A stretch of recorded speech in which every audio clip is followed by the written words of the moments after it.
Hey, good afternoon, everyone. Thank you all for attending. We're still having a few people signing in at the moment, but yeah, it's 2 o'clock, so we're going to get going. I appreciate everyone who's logged in so far. Good to see so many people here. Well, yeah, welcome to our first cybersecurity conference from High-Tech Security Solutions. As you may have seen from the invitation, we're doing two conferences, one today and one tomorrow. And we're just doing 2 presentations a day of around about half an hour each. The idea being to, not keep you stuck in front of your computer for the whole day or half a day, but just some short, sharp information, which hopefully will add some value to you and give you some insights beyond the barrage of information we get from cybersecurity, well, about cybersecurity all the time, basically, these days. For those who don't know, my name is Andrew Selden. I'm the editor of High-Tech Security Solutions.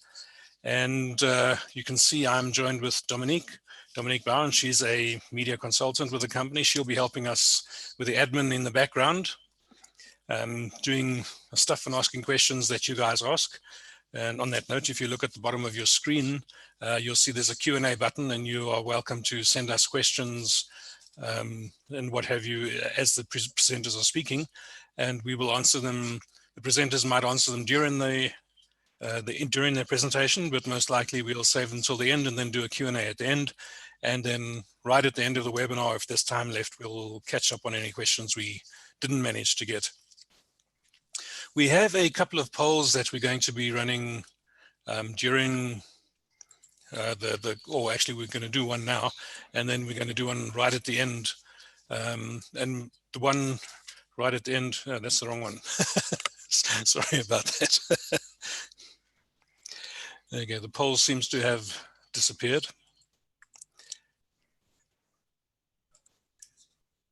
Okay, yeah, okay, the poll has vanished that I was going to ask you in the beginning, but anyway, that one that you saw there, we'll be asking you at the end.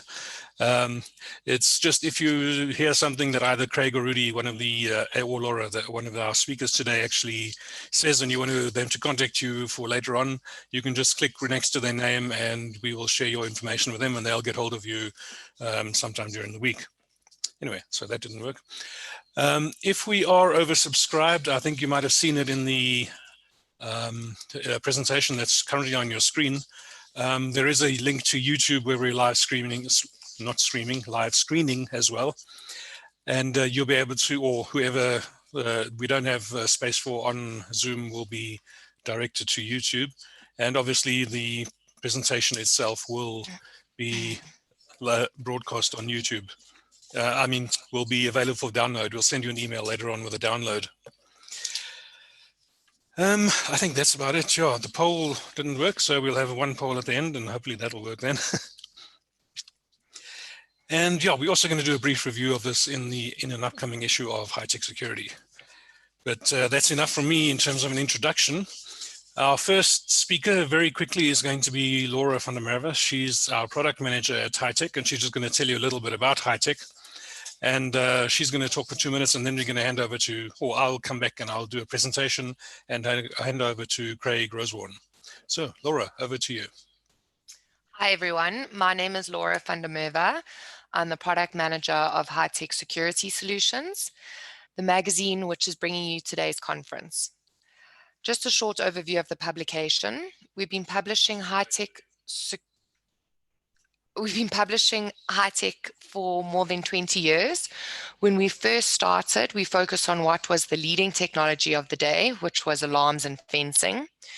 As the industry evolved, so did the publication.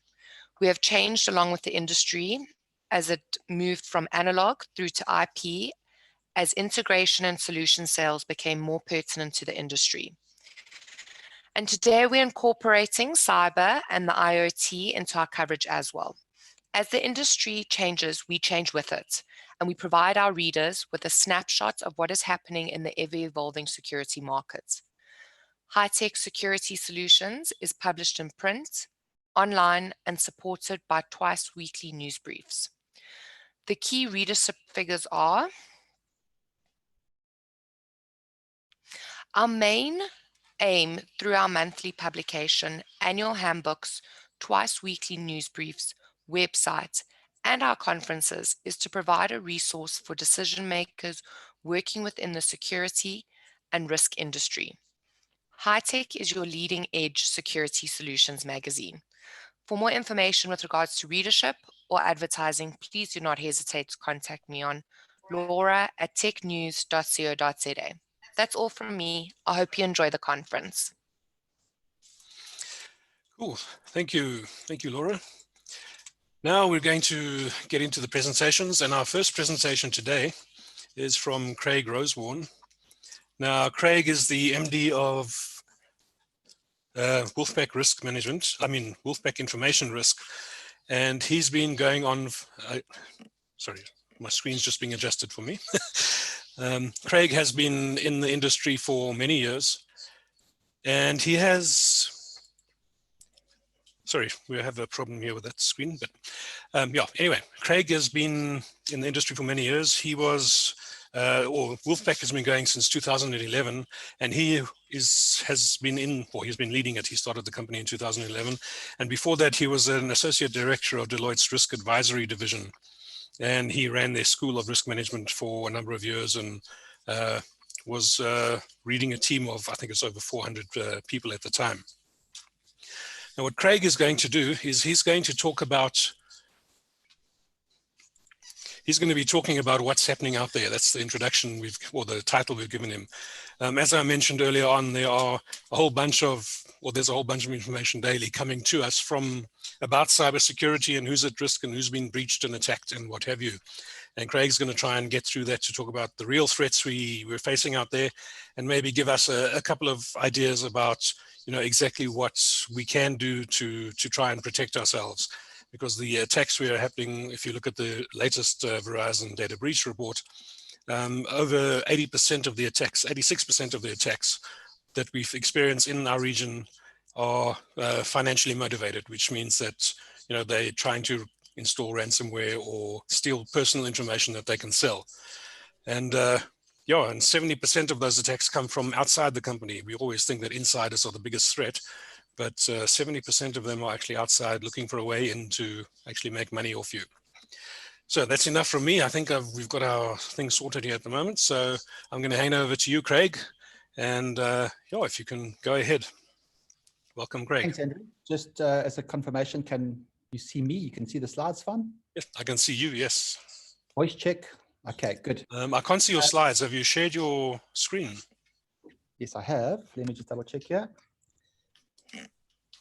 I'm actually coming to you live from the ETV offices. There we go. Great. There we go.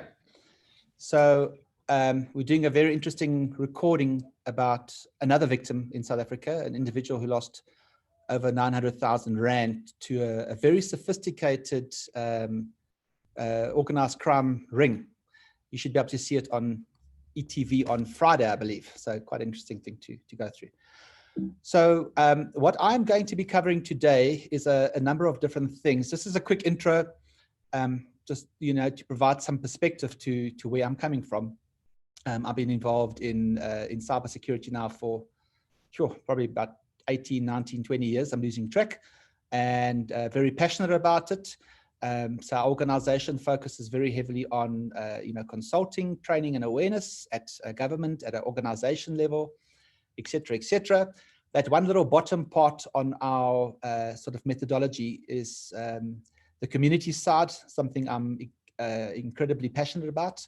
And I'm going to bring in some elements of what's happening from a community point of view in South Africa as well. So enough about that. I spoke to Andrew earlier about the type of people on the event, and there's a whole mixed bag of people from from law enforcement, manufacturing companies, big companies, small companies, etc. So I'm going to do a very quick sort of intro into the psychology, I guess, of cybersecurity, on where things are at in the world, the three different sort of cyber threat actor groups. And then also I'm going to give you a bit of a news update from a South African point of view. I'm going to then dive into, you know, whether you're a large organization, what you should do to protect your organization, you know, sort of lessons learned from the trenches, and also for small companies, what they can do as well.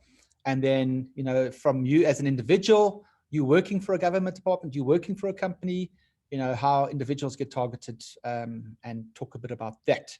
And hopefully have some time over for Q&A as well. Just checking my watch. So we're all good to go. All right, so let's do a quick intro. I think the important thing for me is it's not all about risk in today's world. You know, whether you're a government trying to roll out e-services, whether you're a company looking at the benefits of artificial intelligence and IoT, etc., to give you a competitive edge out there, whether you are an individual wanting to use eGov services, whether you're wanting to start up a business of your own or make some pocket money on the sideline, cyberspace is a tremendous catalyst that can give you a real advantage, and you can literally make huge amounts of money from your bedroom, so to say, but on the flip of the coin, so you can actually end up losing a lot of money and putting yourself in personal harm at the same token by someone sitting in their bedroom on the other side of the globe. All right, so I think for me, the three core main areas are, it all depends on who you are, where you're working for. The first group of threat actors, kind of put them into the black ops category. So we all know, you know, governments have got offensive and defensive capabilities in the natural realm. And this is happening very rapidly from a cyber point of view as well, to look at protecting the overall cyber safety of the nation that they are looking after. So we see government-sponsored attacks. These are the boys with the toys, very expensive, you know, big teams, well-funded, using to do the dirty work, sort of mercenary type organization, black hat hacker groups, even criminal underworld groups to perform some of the work for them. Yeah, we see terrorist groups targeting countries using, you know, good old traditional means, but now also using cyber to spread their propaganda, communicate in their cells, etc., raise funds for their cause. And then, of course, we've got global groups of people with inverted commas masks on, the hacktivists that believe in a cause, that form around religious, economic, environmental, whatever the cause is, to actually support that. You know, and some of the actual means that they actually use to do that around gathering intelligence, stealing intellectual property.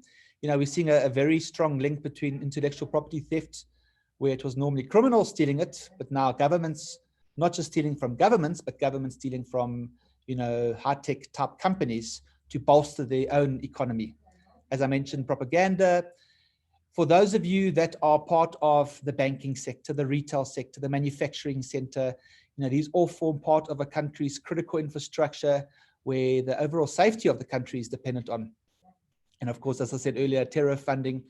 You know, we saw a really horrible case in South Africa 10 plus years ago, where a certain government department had, you know, millions and millions of dollars of funds stolen from them. And this was actually linked back to a Pakistani terrorist cell. And then, you know, literally a month thereafter, we saw those horrific attacks in India at the Mumbai train stations. Those of you would remember guys walking with AK-47s. You know, those sort of initiatives require a fair amount of funding. And the scary thing is, was money stolen from South Africa actually used to fund that physical terrorist attack in another country? So we are all just so connected. It's scary. The second group, which I believe is the biggest threat from a South African point of view, definitely from what we see, is the cyber criminal, financially motivated, you know, and these guys make money in any way possible, stealing money, stealing information, extorting people. Of course, having people on the inside that they pay or threaten to assist. That's very much a South African modus operandus.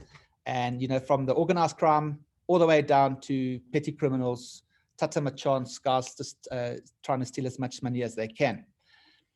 And on the left-hand side, you'll see, you know, that, yeah, you've got organized layers of people that develop these tools, sell the tools, the warehousing, all the way down to resellers that resell their particular service. One group out of interest made over $2 billion. These are guys that created a online denial of service attack platform, which they then sold out to affiliates, and they took a share of the profits. So of course, these guys would launch attacks and extort money or launch ransomware.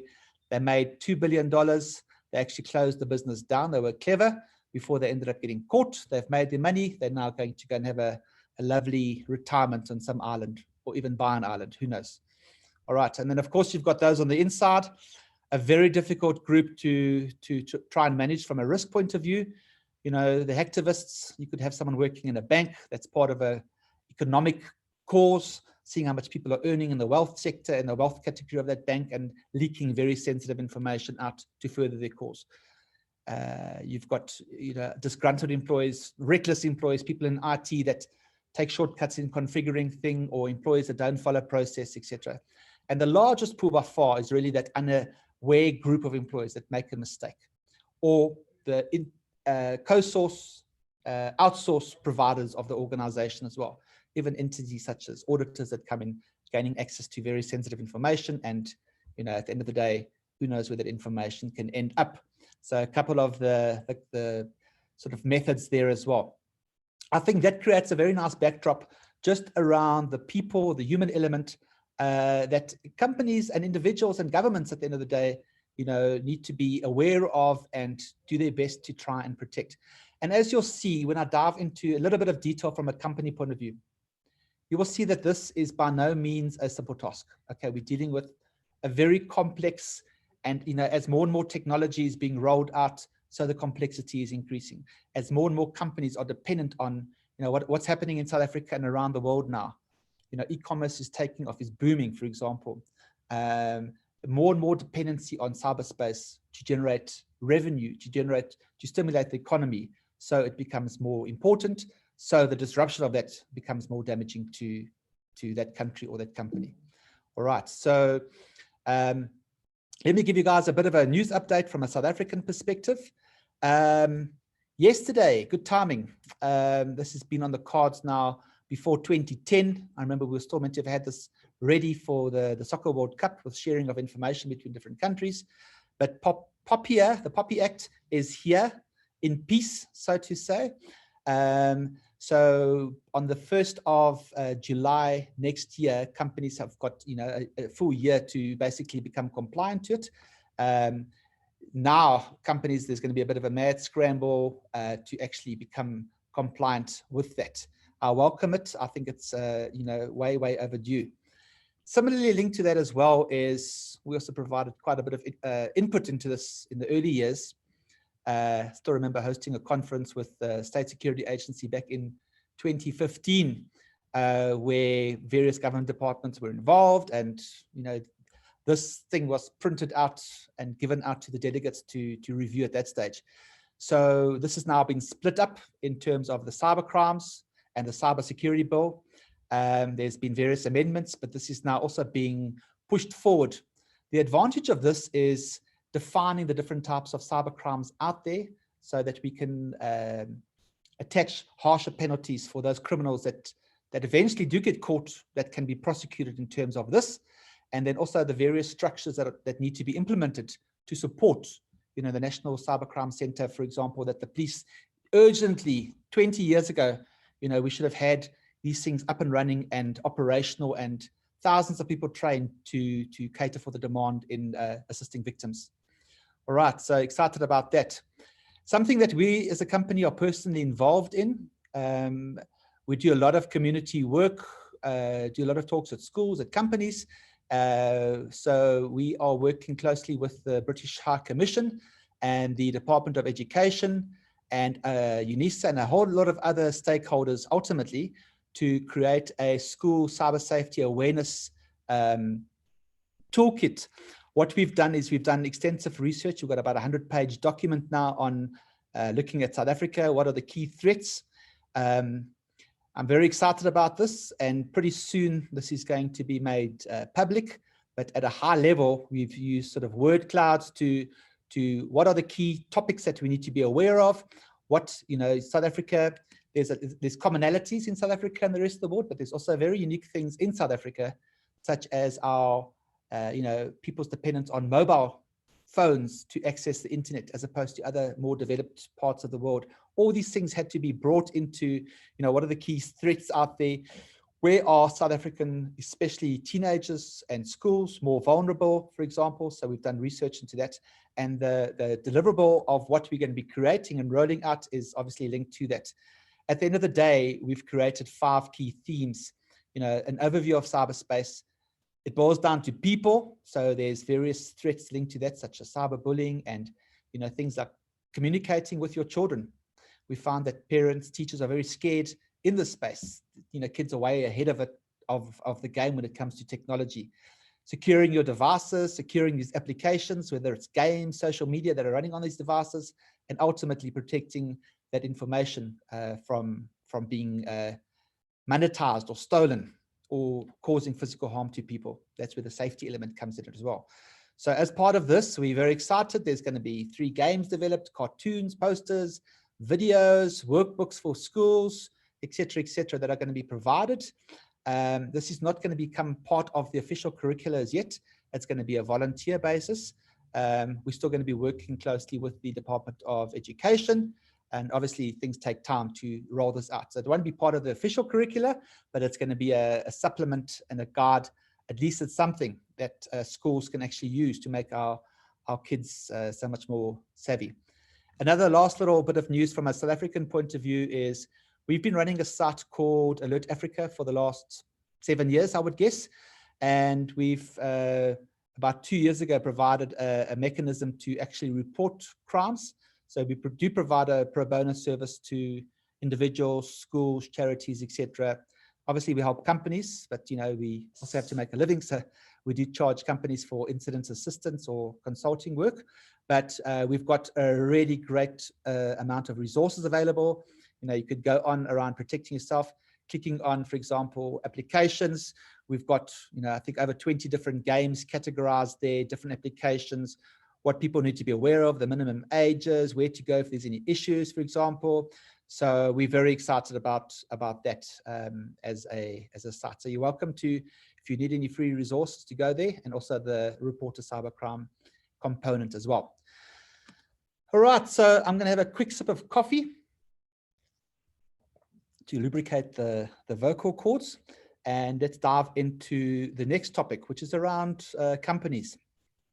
So just to kind of give you a taste, for those of you that are involved in any form of governance, risk, compliance, security, IT, etc., and you work for a mid to large size companies, I don't doubt that you would almost have fatigue at the amount of audits and compliance, etc., that you have to have in place. Here is kind of a view around what a typical mid to large size company would need to have in place in terms of having your strategy aligned to the overall strategy of the organization. By the way, the blocks in red in the multiple assessments and consulting engagements, over 600, the last count that we've had with companies, that time and time again come up as the hotspots in companies. Probably looking at your own company, you will see maybe a correlation to that as well. So all the risk management, the policies and standards and communication of that, of course, culture and awareness is a massive one. All the compliance audit reviews, multiple lines of defense in the organization. From an operational point of view, we still, as companies, spend the bulk of our resources, time, money, people in trying to prevent. We've broken this down into different components and categories on the technology side, and of course, these blocks are just going to be becoming more and more and more as we move from network to cloud to IoT to artificial intelligence, etc. And some of the older things that are still been around for years and years, configuration change, incident management, companies, patch management, still battling in that space to get those things working effectively. Your first line of defense fails, you obviously need to have detection in place. Folks, I can't stress the importance enough of, and I'm not talking about a SIEM monitoring solution here, I'm talking about the actual management of your logs. Are your key devices spitting out logs? Are these logs being managed? Are they being secured? Are they being backed up? When we get pulled into help a company, the first thing we want to go and do is to look at logs to see what happened. Sorry, you weren't actually capturing any logs. That's a very, very important one. You know, your prevention detection fails, you fall back to your last lines of defense, your incident response. This is also a hot potato. You know, companies don't have a business aligned incident management capability. You know, you should have teams, you should have processes for your highly probable incidents. You should have people trained up, kind of like a fire crew, you know, volunteer from different areas in your organization, outside people that, you know, your co-source, outsource IT providers that can come in and assist you. Time is of the essence. If you get that wrong, you know, you fall back to your last lines of defense, hopefully to be able to recover and full-blown crisis management. Okay, and obviously something in place to manage it. So to see that, you know, this thing is a complicated thing, being able to understand your various layers, you know, this becomes a very costly exercise for companies.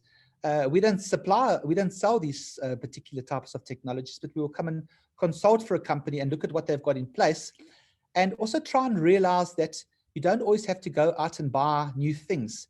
Oftentimes, if you're using Microsoft or maybe a Cisco or any other sort of other platforms, you might actually be able to enable certain technologies or capabilities, or upgrade something slightly that will give you quite a bit of capability as well. So this becomes quite daunting to protect your organization's critical assets from the outside.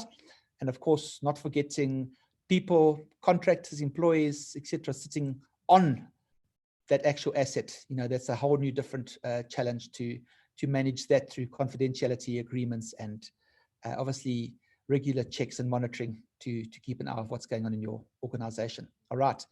So if your organization is going to get targeted, all right, where can they hit you? There's obviously the business environment coming in via service providers, your IT technology. If you are running a manufacturing facility or a ESCOM, for example, you would have SCADA, industrial control systems, your operational technology element.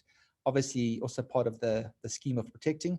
You put in place your cybersecurity, your information security, your physical security controls in place, and ultimately you've got your people and processes. I think most people, if you have to say, you know, with limited resources, where would be the easiest place to get into compromise, to steal information, to compromise credentials, you know, it boils down to one of these two areas over here. Your people and process is typically your first starting point, and then escalating through compromising individuals to higher trust individuals in the organization to get access to more. All right, so, you know, that's just a very, very quick summary of different areas of attack in your organization. Where do you start? All right, if you've got a fairly complex organization, the first place to start is not here in your technology layers and looking at buying this new tin based on a brochure from a slick sales guy. It's starting here with the business. The example I'm giving here is from a university, for example. You know, really on one page, being able to unpack the organization. What are your crown jewels? Who are your strategic stakeholders that you're dealing with? Who are your strategic customers? What are your key assets, your tangible assets that you can touch and scratch and sniff? Your intangible assets, your secret sauce, your intellectual property, your brand, your reputation, you know, and just mapping that out. And with a senior management team in a room, workshopping this and saying, okay, for a particular university, these are our key stakeholders. These are our sponsors, large corporations, government, local and international students. This is what's very important for us. This is what is strategic to us. And then running different worst case scenarios to say, okay, if an organized crime syndicate had to target us, or if a malicious insider had to leak things, picking, because this is sort of 80% of what's vital to the organization, you can create some horrendous sort of horror stories and worst case scenarios, and you work those things out to say, you know, could be infiltrating the finance department and gaining access to your SWIFT international payments where large amounts of money can be stolen. It could be a massive brand reputation incident that ends up losing massive sponsorship. Work out these scenarios, okay, and get management behind you to support you on this. You'll see that this is not a IT or a security guy alone to try and sort out. You need very senior people behind you to support this thing And once again, this is not a quick overnight fix. This takes years and years to get right in most organizations. The second thing is, based on that, where can things go horribly wrong? What's going to have the biggest impact? And it's not always financially measured. You know, as I said, we're seeing reputational harm, business interruption, harm caused to people. You know, here's another view of that. For example, create these value chains. You know, so a value chain really at the end of the day is you're manufacturing chairs and tables. Your core primary activities is, you know, bringing in the raw wood, the manufacturing of that raw wood, creating chairs, the sales and distribution after sales. That's your core thing. IT, infrastructure, technology, HR, finance, these are all secondary activities, okay, that support the primary activities. So based on that previous workshop, pick 4 worst case scenarios. Yeah, you'll see I've just, for example, gone and added in, if this is an insurance company, for example, a thing we did recently for insurance customer, looking at some worst case things. So maybe brokers, you know, maybe the company itself is quite secure, but their broker network is incredibly insecure. Employees, major social incident where maybe someone in HR feeds out sensitive salary information. How are you prepared to deal with that? Compliance, now that POPI is on the cards, for example, or GDPR, if you have UK or EU citizen data to deal with. Cloud, for example. Okay, so pick these, and this becomes, as part of rolling out a security program, these become short, quick win ones to actually address it. So companies sometimes say, okay, well, our procurement thing is using very sensitive information, our procurement process or our SWIFT process or our CRM process, okay? How do we actually understand what processes, what information is running where? You know, when you go into a company, you go and talk to them, just look at network diagrams, they're often outdated. And number 2, they don't really have the business element to that. So quick little secret for you guys. There's an open source methodology called Obashi, which sounds very Japanese, but it's actually Scottish. And that really is an acronym for different elements of your business and IT layers. So you see your OB is the ownership layer. So here you'll see, for example, there's an owner. You actually want someone that's accountable, a C-level executive or a team, for example. You've got the process. The process, for example, could be a payments process, a procurement process. That is dependent on different applications, SAP, Oracle, Microsoft, Dynamics, etc. That's running on a system, Linux, Windows, etc. That's running on different pieces of hardware, and that is dependent on layers of infrastructure, security, IT, networking infrastructure to allow it to communicate. You map out those 4 high-risk scenarios. So now you've got a view of buy-in from the executives to say, this is what we believe is the most sensitive. You now have IT and business actually mapping this thing out. And then what you can also do is to do data flow analysis. All right, so these guys have actually brought out quite a cool platform, a cloud platform that you can use. It's quite inexpensive from our experience, and you can go and map out in 3D models, looking at dependencies, running different simulations as well. There's a short little video. You can go and have a quick squiz at that you see.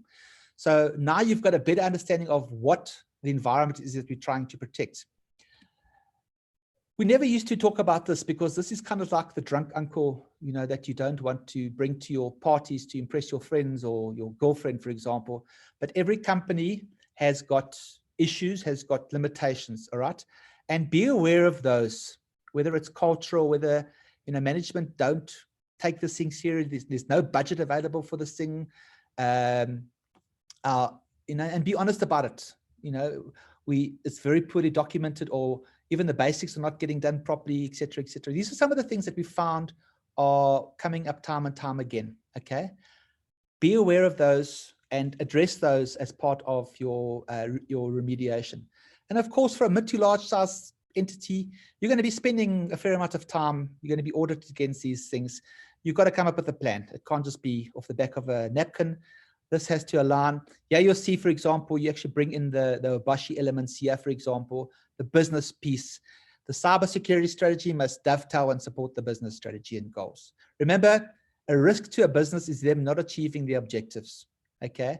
And cyber can come in very quickly. Cyber risk can come in and derail things, cut you down to your knees very, very quickly, okay? And having a transformation, a plan, take your time, 1 year, 2 year, 3 years. You're not going to be able to get this done in a short space of time. Obviously, patch up those 4 high risk areas, but your overall plan, you know, takes time to actually do this thing properly. And then, of course, keep one eye on the radar for new technologies that are coming out. You know, the business is going to be looking at this, guys, from a, that's just a one slide on different AI sort of technologies that are coming out to unlock new revenue streams for your organization. And this can provide you additional security controls as well, but it can also open up, you know, your landscape that you're trying to protect is just so much bigger. The tools and the platforms and the services that you're using are just so much bigger. So it adds an extra layer of complexity that you have to be aware of. But you've got to stay close to the guys that are, you know, the technologists in the company that are helping steer the company through these difficult times and looking at new technologies to invest. For the small companies out there, you know, this sort of thing is typically way overkill. You need to look for the quick wins. Kind of a shameless punt. We've been involved in this space now for a long time. Our typical, you know, we typically deal with mid to large size companies when we're consulting and engaging and training, etc. But, you know, we obviously help small companies as well when there's incidents in it. And what we've actually put together is a very nice little online toolkit that you can connect to. You do an assessment. There's online training, there's online phishing, and a nice reporting thing, cost effective, etc. You can have a chat to us if there's anything that you want done, you know, for a sort of $100 a month type of thing. The last thing, Andrew, I'm just looking at time. I think I've got about 5 minutes left of time. Do you just maybe want to validate that? Because all I can see is my screen. Yeah, no, go ahead. You're still good. All right, cool. Quick sip of coffee again. The last thing now is around the human element. I'm just quickly putting a little time on there. So in the olden days, snake oil salespeople would come and sell you all kinds of things, to tonics and lotions and potions, right? And the same thing is happening today now with vendors selling shiny bits and bobs. And, you know, this thing caught my eye the other day. You know, with the rollout of 5G, etc., networks and handsets, people are worried about the increase in radiation, etc. So this company in the UK offered something called a 5G BioShield for, you know, what's that converted to rands? 7,000 buckaroos plus. And basically what it was is just a normal USB stick with a little program that runs in it. You know, it's just total rubbish. So, you know, in times of COVID and other disasters, you know, just be careful that there's always shysters out there that are going to try come and clean up a few bucks from you guys. In terms of scams from an individual point of view, so that site that we run, Alert Africa now, you know, we've gathered so many different stats and been involved in so many different scams. We've tried to find buckets for them. The scam I'm doing an interview today is very much sort of a phishing / account compromise type of scam, along with fake profiles of companies, etc., etc. But please be very, very careful. Once again, the red ones are the ones we're seeing happening a lot more in South Africa, and of course the dating and romance scams as well are horrific. You don't just lose your money, you also lose your heart at the end of the day. All right, targeting older ladies, targeting younger ladies, men, etc. No mercy. The one thing just to talk about quickly is the business email compromise. And guys, we're seeing quite big payoffs here to the criminals. This uses a number of different, sort of a combination of different things. Criminals will either try and break into your email system, whether it's hosted online, gain access to your email account, create a rule every time the word finance or money is mentioned, a duplicate email gets sent to a Gmail Hotmail account. Or they will just use very cleverly designed spoofing emails. We're also seeing from a social engineering point of view that they're getting very clever and complementing spoofed emails with spoofed telephone calls, spoofed SMSs as well, all right? In this case that we're doing here, the lady, as part of the run-up to her losing, you know, R500,000 Rand before she lost another 400,000, they actually sent her not a fake, a real credit card from an overseas bank with her name and everything on it.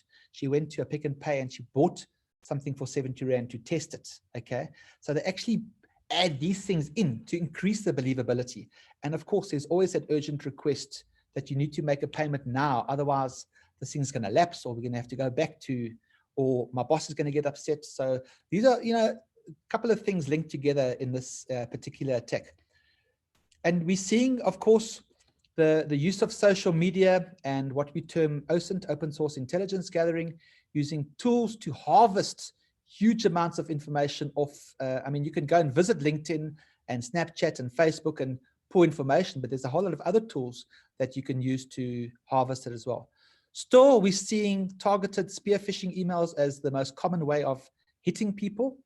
And of course, if they're putting in technologies to protect the emails, beefing up the email security, people then just go over the top to a number of other social media platforms to target their victims. Okay, and using spyware. Increasingly, spyware is popping up.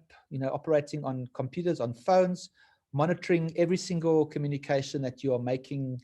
If you're in a smartphone, you've got access to every photo taken, any WhatsApp chat, even of course your GPS wherever you are traveling.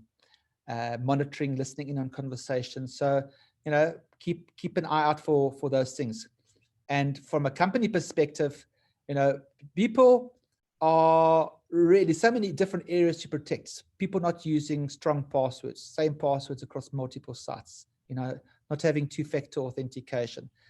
No matter how much phishing training we put people through, there's still always those people that fall for the scams. Okay, so but it's ongoing. You just have to keep on and put in place remediation to have compensating controls. If the person does go and click on something, you've got something else that can pick it up.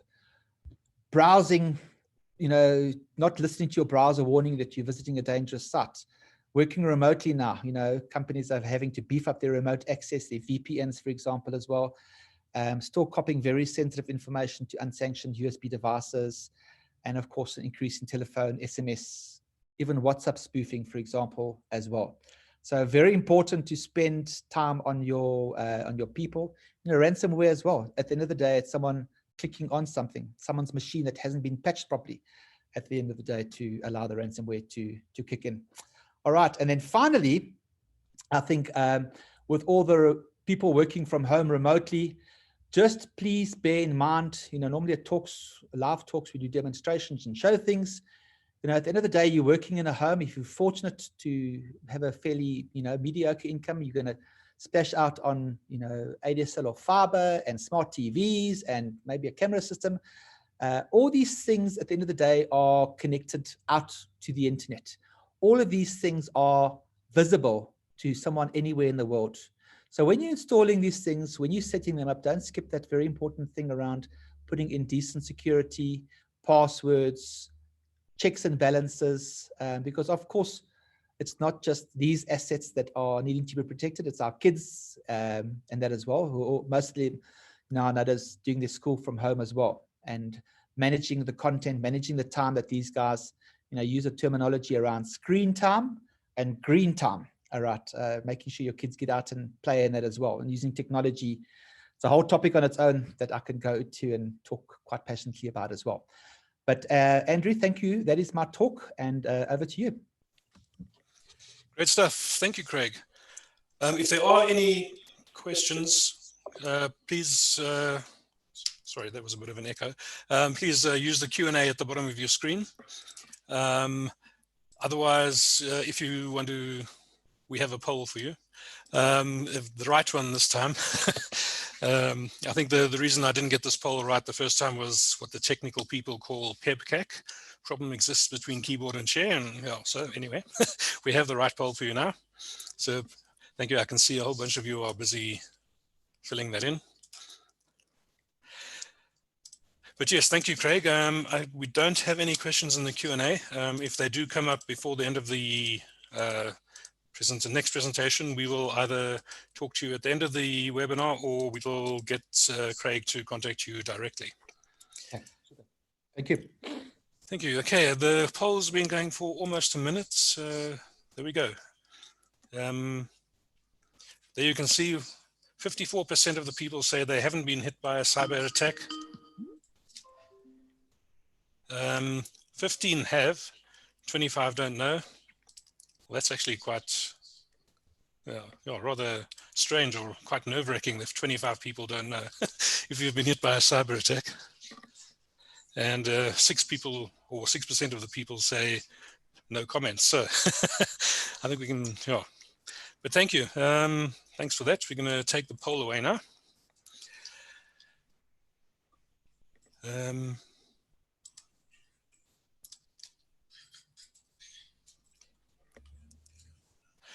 Okay, next up we have our next presentation, which is by Rudy. Just to follow on from what Craig said there, I've mentioned it during the introduction, but also I'll mention again the Verizon data breach report. That report said that 58% of all the breaches measured over the past, in the 2020 report, which is much higher than before, were all looking to steal personal data. Craig was talking about spoofing your email and your SMS and that kind of thing, plus your ID number and bank account numbers and stuff, give the cyber criminals an enormous advantage of what they can do to you and sell information they can sell about you. But anyway, our next presentation is now from Rudy Potgieter. He's from Vox. He's the executive head of Guardian Eye at Vox. Now, Guardian Eye started a few years ago, and it was kind of like a offsite remote CCTV monitoring solution, but it's evolved over the past 2 years, and now it includes, it was basically a consultancy, but it also, its nerve center or control room includes IoT sensors, monitoring IoT sensors, as well as your traditional security. That makes Rudy a good person to talk about the converged security lifecycle. That's a nice way of saying securing all your connected devices, because we have so many different devices that are connected to your network these days. It's not just your computer, it's not just your IP camera, or some alarms run on IP as well now. It's not just your security equipment, but basically anything that communicates today is connecting over IP. And if it's connecting, then there's a possibility that it can be used in a kind of cyber attack. So Rudy's going to tell us about our converged security lifecycle. As I said, he's from Guardian Eye, the executive head of Guardian Eye at Vox. So Rudy, welcome. Thank you for the time. And I'll just hand over to you. I can see your screen, so everything looks fine there. So please go ahead. Appreciate it. Thank you, Andrew, and thank you to everyone that made the time to join us in this conference. I must say I'm pleasantly surprised to see the uptake. I think it's indicative of where we're going and how the future is looking. I think gone are the days that we have these massive gatherings, and I think it's gone for quite some time and for the foreseeable future. So I appreciate everybody joining us today. I'm going to in advance apologize. I am one of those that are fortunate enough to be still working from home. So if there's a dog crying or yelping or children running around, please excuse me. This has become the new norm, and this is the way we conduct our business on a daily basis. So Andrew, thank you for your intro. As mentioned, I head up a business called Guardian Eye within Vox. Some people might still know Vox as a least coast routing business. We've evolved extensively over the past 20 years to become a formidable force in the ICT space. We've got businesses in email marketing, Microsoft Consulting, still our carrier and connectivity business, and then the Guardian Eye subsidiary that I run. Quite recently, about 6 months ago, I also took on the IoT portfolio, which obviously then lends itself nicely to this discussion that we're having today.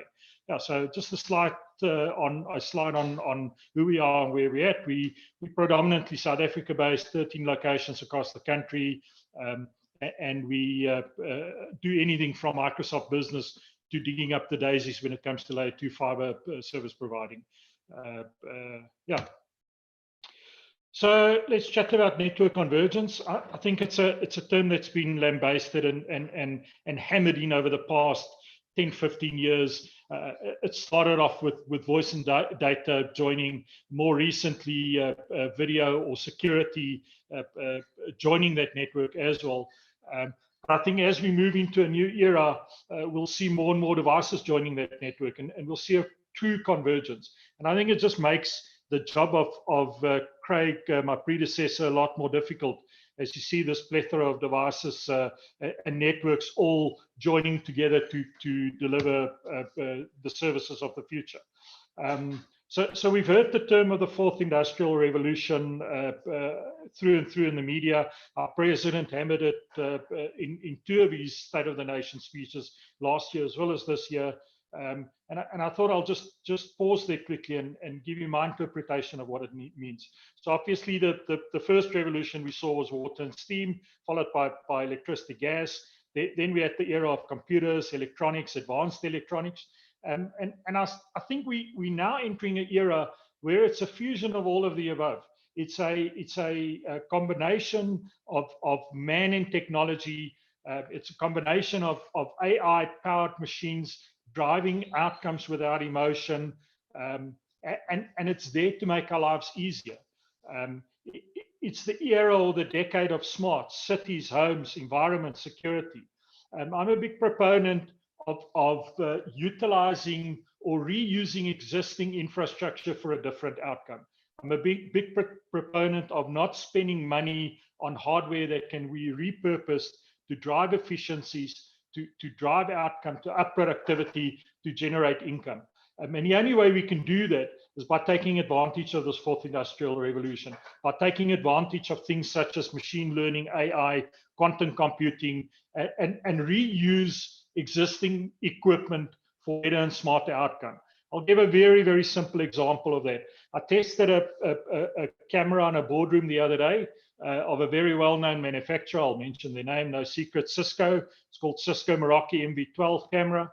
That camera's got a direct interface into the Microsoft Azure Cognitive Services, as well as the AWS recognition platforms. What does that mean?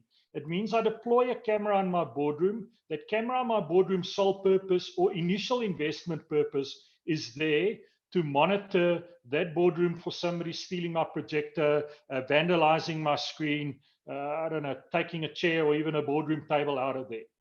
But by virtue of that integration into those platforms I've just mentioned, I can now use that camera for other purposes. I can count occupancy in that boardroom. Very, very, very prominent in today's state of affairs globally, where we are not allowed to overpopulate public areas. I can secondly drive efficiencies, green efficiencies, by telling Microsoft Cognitive Services, here's an image of my boardroom. If you don't see a human being, if you don't recognize an object as a human being in that boardroom in the next 10 minutes, please turn off my AC, make sure the lights are back, switch back on. If I've got smart blinds, pull up the blinds, pull up the screen, etc. Ultimately saving the environment and improving my green footprint. In a home environment, if you want to go to that extent, it'll save you money at the end of the day. In a corporate, I think we are all incentivized more and more so, not so much in South Africa yet, but will be in future, incentivized to report on our green footprint and what we are doing to save the planet. And I think that's the decade we're entering. It's the decade of bringing these networks and devices together to drive efficient outcomes. The problem is it comes with a caveat. It is more and more so freely available to buy any device everywhere and anywhere and add it to your network with what sacrifice on your security. And I think Craig alluded to that in his presentation previously. I'll touch on that in a second though. So what are these building blocks for this converged network of the future? There's an obvious network layer. I think the network layer that we are used to is a physical or a radio network layer of past. So it's either LAN, WAN, maybe a MPLS, etc. I think we're going to see more and more additional layers being added to the network. With the advent of narrowband IoT networks, low energy Bluetooth networks, etc., etc. All of those are carriers of data, and all of them have the place for certain purposes. If I want to carry video through a Zoom call like this, obviously I'm going to need a stable connection like a fiber connection, or at the least a stable ADSL VDSL connection. If all I want to do is report on whether my geyser is leaking or not, why not use something like a Sigfox layer, which is a cheap network, it's a reliable network that allows me to transmit the right amount of data and then interface that into my network. The sensor layer is something I'm passionate about. I spoke about it couple of minutes ago, where we want to repurpose the same sensors for different outcomes. You'll see my first little icon there is a camera. I see a camera as no more, no less than a sensor. Yes, it's there traditionally to go and record video footage and catch the criminals or tell you where you've gone wrong. But it can be so much more. It can help me with retail analytics. It can help me with occupancy.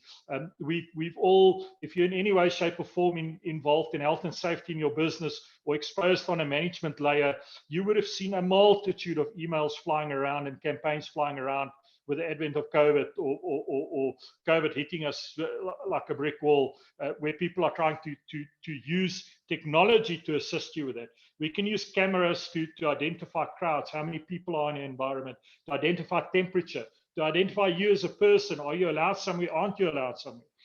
In my induction video that I always do with new inductees at Vox Telecoms, I've got a little clip of Microsoft where they talk about their cognitive services. And it's an industrial area where somebody knocks over a barrel filled with chemicals. And the camera or the cognitive services actually picks it up as a chemical spill and then automatically dispatches people to come and deal with this chemical spill. So sensor layer is quite important. It's important to understand what outcome we want to drive with it. Nothing is possible without proper infrastructure and applications. So again, whether you consume it as a service from one of the bigger organizations, whether it's possible to do so, if it's a vanilla flavored type application that you need to roll out, then go look at IBM, AWS, Microsoft, whoever. They've all got very, very decent platforms to enable you to consume and consolidate the sensor network layer to drive the outcomes. Alternatively, look for ICT partners or system integrators like ourselves or whoever else out there in the market that has bespoke platforms that allows you to drive that smart decade of the smart or city of the smart or workspace of the smart. I think we're all reinventing the way we're doing business at the moment. If you asked our CEO, Jacques de Toy, 6 months ago, what his work from home policy is, he would tell you he does not have a work from home policy. Vox is a business of brick and mortar, and we're working from the office. I don't think he's been to the office in 4 months' time. And I think we're all reinventing ourselves, and we have to reinvent ourselves. And the only way we're going to reinvent ourselves is to rely on technology for us to deliver the same service like we used to. All right. So what else? Some of the trends that we see out there. I did some research, found this on Forbes.com. They got about 25, 30 out there. These were ones that were most pertinent to me, stands out the most, and also most applicable to today's discussion. IoT, top of the list. I don't think it's the take up of IoT has been so profound as we thought it to be. But we're definitely getting there. So what is IoT? And excuse me if you're already aware of this, but IoT is a world of connected devices. IoT is a machine speaking to a machine, driving an outcome without having any people involved. It's an emotionless world. It is a world that works on facts. To take back 10 years' time, speed point at a petrol station is a form of an IoT device. The tracking unit that tracker or one of those people have installed in your car is a form of an IoT device. But more and more so are we seeing these devices become prominent in our own worlds. I've heard of pizza places that are looking at blockchain and IoT to ensure that your pizza is delivered on time and that the temperature in the box is right, or automatically reverse the transaction into your bank account. That's an emotionless transaction. It's got a profound impact on our lives and a profound impact on the business lives. It is not somebody that can bribe you, that can convince you otherwise. It's in a machine using technology, driving an outcome, ensuring better performance or productivity within your business. AI and machine learning, I almost want to say without that, and of course right at the end, quantum computing, the end result would not be possible in the near future. I always use the statistics when I do some talks. We did some research a while ago, and currently, they said in 2019, so I assume it to be true by now, video globally would generate 2,500 petabytes of data on a daily basis. So that's a lot of data. And it's humanly impossible to watch the data. I think the average statistic out there is that humans are only able to watch 1% of CCTV data on a daily basis. So 2,500 petabytes of data, only 1% is being watched. How do we unlock the Rudy is not in a boardroom portion, or there's a chemical spill portion of that CCTV? Only by using AI and machine learning. It's something I'm personally very passionate about and very curious about. Big data and augmented analytics. So big data is massive. They reckon, Forbes.com reckons that the 95% of the world's data was gathered and generated in the past 2 years. It means it grows exponentially as we speak. Goes to my previous point, the only way to mine the data is by having access to proper tools and to decent computing. But data is becoming a massive business out there. Data is a $73 million business, $billion business globally. It's deemed to be. How do we prepare our networks for that? How do we ensure that the data that we've got access to with legislature like POPI, and then if you do international business, the GDPR laws that are out there, how do I ensure that my business is ready for that, and I do not fall foul or fall into traps such as ransomware attacks? I think that I might be saying it in my next slide, but the stats with ransomware and data being held at ransom are frightening. It's number one, underreported in South Africa because there's no law that says you have to report it. Number two, 50% of the businesses out there that even after paying the ransom never get their data back. It's a very, very scary industry and a very, very scary thought. So whether we like it or not, drone or unmanned vehicles are here to stay. I think in South Africa, it's still very, very tightly ruled by law and very tightly governed. I think like any other technology, if I go back 2-3 slides and we talk about the industrial revolutions and as they come along, as soon as something happens, it's frightening and it's scary until we start understanding the potential and we start releasing it.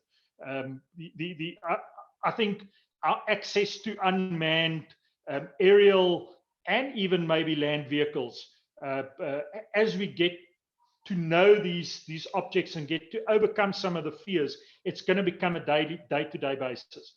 I saw a demo at the Security Expo not last year, it was last year, where drones follow an object based on facial recognition across, doesn't matter what territory. So gone are the days where a criminal is able to hide in bushes, to climb over a wall, to jump in a car. I think as we get more used to this technology, the technology will be used more freely. Goes with computer vision, facial recognition. It's almost part of the second point I used there. Facial recognition is very, very prevalent at the moment in our workspace with the rules and the health and safety issues we've got around COVID-19. The mere fact that I am able to identify a person, measure his facial temperature, check in for health and safety compliance, such as wearing a mask, wearing a hard hat, and then storing that information into a database speaks volumes. I mean, I'm sure everybody's had their fair share and exposure of POPI, but on a daily basis, you see people still contravening and not being prepared for this. As you obviously can see, I wear glasses. I was at my local Specsavers the other day. I walked in, I had to write my ID number, full names, telephone number down on a piece of paper that was at their front desk. They took my temperature and I walked in. The next guy that walks in has got access to that information. What's POPI about? It's about responsible sharing of personal or structured information.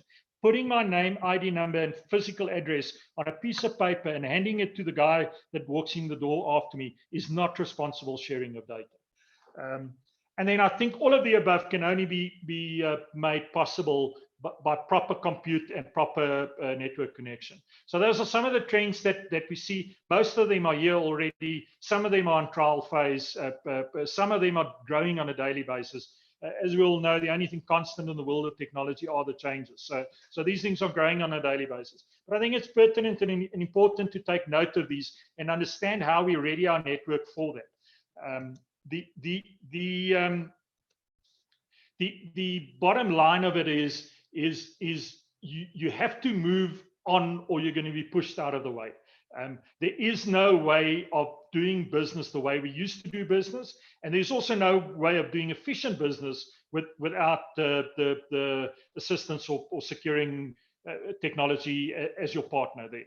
So I've got some stats in here, and I think I'm just echoing what Craig said before me, or potentially even duplicating. But there's about 14,000 daily average cyber attacks in South Africa attempts. So I think it's important to note that, because we do think we are not important. But I even read a stat the other day, and I might be wrong, but it was something like, on average, 2/3 of the cyber attacks somewhere along the line passes South Africa. I think we're vulnerable. We've got big business here. We are definitely a target for these guys out there. And repeating what I said here, 50% of ransomware victims never recover their data. And that stat expands to saying even after they paid the data. So after they paid the ransom. So it becomes very, very, very important to understand and make sure that you partner with a business that understands network security. And if I say understand network security, I'm talking about a advanced network of the future. Then more pertinent to what I'm talking about, in 2016, we saw the world's first IoT in inverted commas malware called the Mirai cyber attack. So what this device did is it essentially targeted devices with default usernames and passwords. So I didn't join Craig's presentation right from the start, but I've seen a previous presentation where he actually randomly logs into a security camera somewhere globally, and you can actually view somebody's footage, just some random security. And I tell you, when I joined the business that I'm heading up at the moment, I had a big fight with the guys looking at some of the stupid usernames and passwords we're using for those cameras specifically. So essentially, this malware went and attacked cameras, DVRs, NVRs, any IoT type device that sits on the network that comes with guessable or predictable usernames and passwords. It turned these devices into botnets, and it then launched DDoS attacks on a lot of famous websites and a lot of famous businesses. It brought down Airbnb, it brought down Twitter, it brought down a whole bunch of these famous social media or tech businesses of the current. But I think it's important to understand that a comment that I made to Andrew the other day when we had a discussion about this is, since I've updated my profile on LinkedIn to include my portfolio as the head of IoT at Vox, I've been inundated on a daily basis by IoT hardware manufacturers globally trying to sell me hardware. And the scary thing of that is, every man and his dog and his 14-year-old son with a bit of savvy can go and develop an IoT device in a garage that gives you all of the benefits that I've been speaking about for the past 15 minutes or 20 minutes. It is not difficult. You buy the components from shops such as Communica, for instance. A lot of times you get the plans of the internet and you can build yourself an awesome piece of hardware. The problem is, if you haven't thought it through properly, you expose yourself stuff to such as the Mirai virus. And I think it's important, when we start looking at our network and our business of the future, whether you're on manufacturing, whether you're in an IT business like ourselves and you just want to change some processes in your business, agricultural, farming, wherever you are, it's very, very important to understand, number one, who your supplier is, what their footprint is, what their exposure and experience is, and number two, to partner with somebody that understands the security behind that network. Work from home. Sure, people will have seen this picture before, or chuckle or experience it. It is the new normal. We're not going to get away from this. I don't think my statement right in the beginning with COVID-19, that first exco we had sitting in our houses. My study wasn't rigged properly. I actually had that morning meeting in my bedroom. This is going to change the way we work. It's here to stay.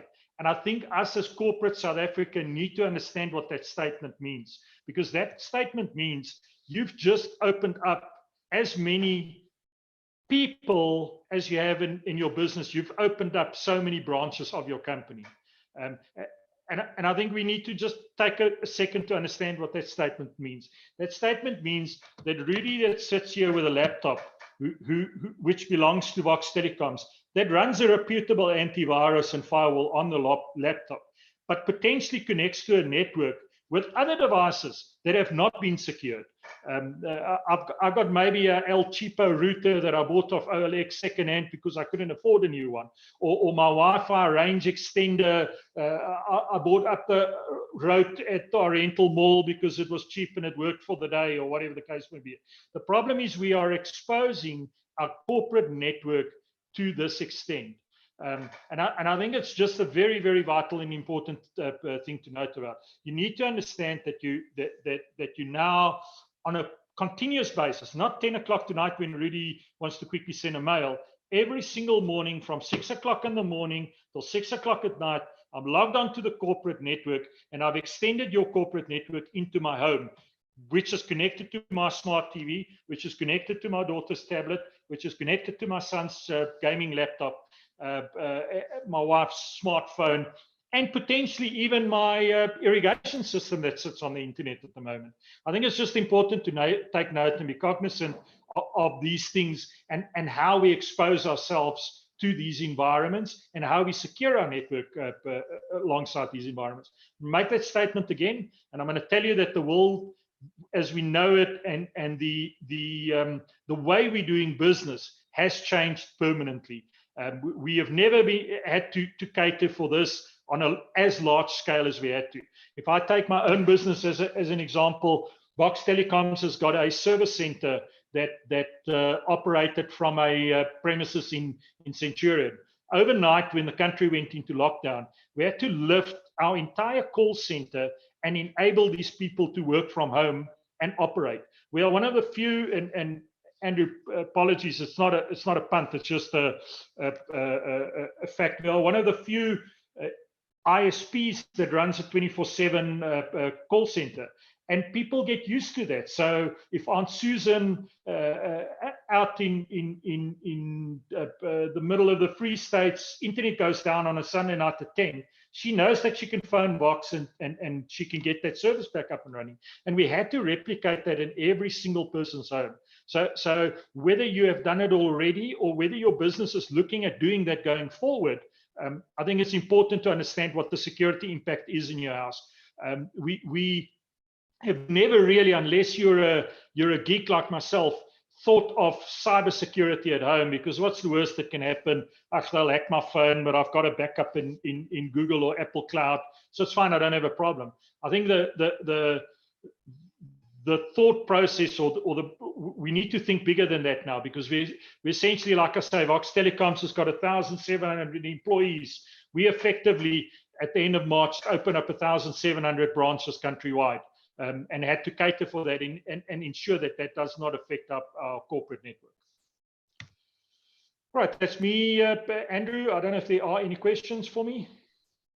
Thanks, Rudy. Appreciate that. Nope. Looks like everyone is happy with your presentation. No questions. Thank you. Appreciate you coming on and doing that. We have another poll. I think you can see it up there now. Yeah. How prepared is your company for a cyber attack? So if our participants would like to, we'll leave it on for a few seconds. And oh wow, okay. Well, the first few people all said they're 100% ready for the battle. So I was a bit worried, but now we're seeing the poll is actually changing a bit now. Yeah, I know, we're seeing, okay. Well, still 41% of the people at the moment are saying that, okay, no, this has gone down again. Okay, I'll shut up until we finish. But anyway, thank you, Rudy. And to our participants, thank you very much. We've closed the poll, and I can see, or we can see there, 37% of the people are ready for the cyber battle. 43% say they have a few holes in their security systems. And 17% say sometimes they're losing the battle, but they're winning the war overall. And 2% are saying we are losing the war. So I don't know if Craig has had to leave, but if he was here, he might say that 2% of our people who responded were telling the truth. But no, thank you. It's actually interesting. Most of the people admit that there's some security holes there. Now, this we bring this up as a last poll. If you want somebody to contact you out of the speakers we had today, Rudy, Craig, or Laura even, if you just want to click on that box, and we'll get, this is not an anonymous poll, so we'll get the name of whoever clicked on it, and they will contact you over the next week or over a little, yeah, I was going to say, yeah, it's only Tuesday, so the rest of this week. So, okay, we have a few there. I'm going to leave that up and just say thank you again to everyone. Thank you to Rudy and to Craig for the presentations today. Thank you to Dominique and Graham, who are backing me up and keeping things running while I was trying to mess up the polls. And yeah, to our attendees, thank you. We had a very good turnout. We really appreciate you guys. And surprisingly, yeah, everyone stayed until now. So when we log off, or when you log off and we close the presentation, we will actually, it'll divert you to a new poll, another poll, not a poll, but a questionnaire about how you found the presentation today. And I'd appreciate it if you could just let us know. It helps us not make mistakes in the future and actually make it better in the future. So if you could, when you log off, I think there's 4 or 5 questions that we ask you. If you can just say basically yes or no questions. If you could answer that, we'd really appreciate it. Really appreciate it. And as you may know, we've got another one of these on tomorrow, also at 2 o'clock. And there we're going to be looking specifically at the cybersecurity threats to the physical security industry, looking basically, cameras, things like that, the real physical security stuff and what your threats are for that. And we're also going to be looking at automating the protection of your physical assets. So basically automating the protection of your IoT systems. So that should be a really good day tomorrow as well. So I think that's enough from me. I would like to say thank you to everyone. Once again, those of you who've answered the poll requesting contacts, we'll get your requests to the various people. And yeah, thank you very much. And if you can answer that poll question, that'll come up on your browser when we're finished here. We'd appreciate it. So thank you, everyone. Hope it was valuable. Hope you learned something. We have some people who've put their hands up. I'm not sure. Oh, we have some Q&As now. Oh, yes, to those questions, let me answer it live. Yes, we are going to make PDFs of the presentations available to you. We'll send out an email on Thursday. And yeah, to the others of you who are saying thank you. We really appreciate you, and we hope to see you again tomorrow. And that should be another one as well. I mean, a good one as well. So thank you very much. And yeah, we'll see you tomorrow. Thank you.